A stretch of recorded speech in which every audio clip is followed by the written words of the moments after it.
अस्सलामुअलैकुम वरहमतुल्लाहि वबरकातुह। आई मैमदा ममा ओइबिसिंगदा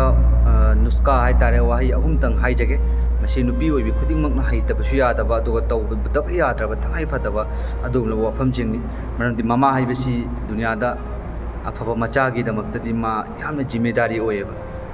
हदीस पाकता लाई अल्लाह के नबी ना हाइदोकरमनि करेना ममा ओइबिसिंगना मागी मचादा पोलम हुमजि तंबियुसिने अंगांग ओइगे मतम पोलम हुम अहानबदा मांगोंदा अल्लाह रब्बुल इज्जत की नुसीबसे मांगोंदा हायोब अल्लाह के रब्बुल इज्जत अल्लाह ताला की नुसीबसे मागे थमोइदे लियो अदुगा हचनबियो अहानबदा तुदि हैगनिदना अनीसुबदा अल्लाह वाला की हाइतारे अल्लाह की नकनबा नबी रसूल अदुगा अल्लाह की बुजुर्ग अकाबिर सिंहसिगी वरी नुसीबसे मांगोंदा लीरगने मदुगी नुसीबसे मांगोंदा हचनबियो अल्लाह के रसूल गुंबा नबी अतोप अतोप अल्लाह ना हाबिबा सिंहसे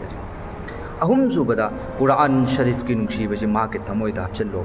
हाइबदी तुममदाइगे मतम यौरप मतमदा कुरान शरीफ पसोलगा मांगोन ताहनबियो अदो कुरान दा याउरिबा आयातसिंग असिगी मतांगदा वरी नसान दुम थिबिरगा मांगोन ताहनबियो अदुगा अचो अचोबा अकाबिर बुजुगसिंगजे वरीसे मांगोन ताहनबियो करिगी माना हेंग चाउराबा मतमदा इस मखोय सुमिना फाखिबनि अदुना आइजु फनिङैदमक्ता होटनगे नाइब पोतु थमोइदा फाउरङैदमक्ता अदुगा नंगना कुरान शरीफ की नुसीबा अंगांग ओइकांदा हापा अमसु मांगोंदा खंगनबा दारगदि हयेंग चाउराबा मतम अंगांग दुम ग्यान लाबा मतमदा सोइदना कुरान ने करिंगे नुसीबदु मागे थमोइदा याउरगा इस इमाना बाबाना सुमना हाइरखिबनि हाइना मागे थमोइदा खनगनेबा इंशाअल्लाह सि पोलमोमजे कोइ अंगांग अपिकपा अंगांग सिंग असिना ममाना मसिगी मागे थमोइदा हचनिंगे पोलमोमजे तौसेबा अहानदा करी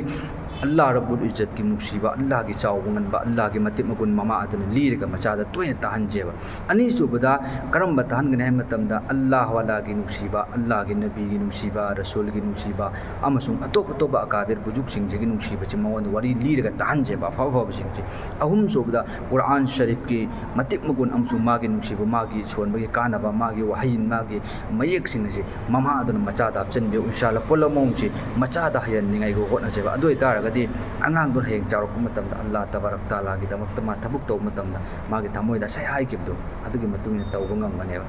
हजिकी मतमजे नोंगालपगा फोन दा कई दा तौया अदुनदि यारो इंशाअल्लाह कोई तौमिनसिको अमल।